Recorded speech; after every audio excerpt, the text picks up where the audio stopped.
We do have some breaking news right now. The central bank has decided not to appeal a court ruling in a case involving Bloomberg News that questioned whether they would have to disclose the names of financial institutions that borrowed emergency funds during the credit crisis back in 2008. Economics editor Mike McKee has the details. So what does this mean here, Mike?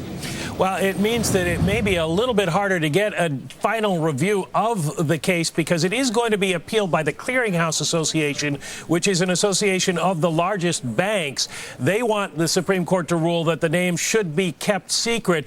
The Federal Reserve on August 20th lost an appeal to a federal appeals court of a lower court ruling that they had to disclose the names in this Freedom of Information lawsuit brought by Bloomberg News.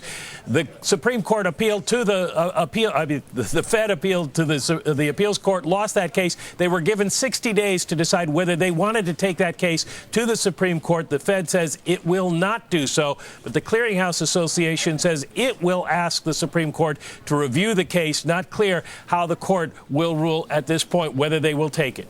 Now, Mike, put this in perspective for me, because just yesterday we were reporting about, over 500 documents that had been asked for and handed over to Bloomberg, but they were heavily redacted.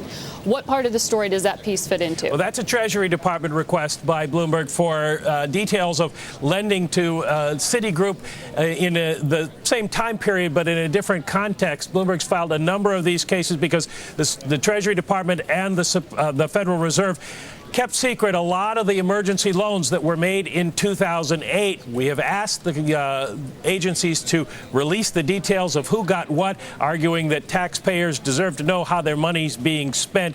The court has ruled in the Fed case that they have to disclose the names. An earlier ruling that the New York Fed had to disclose names of borrowers was acceded to by the New York Fed. They did release some of the names and information of the securities that they had taken on board. We'll have to wait and see what happens with this case.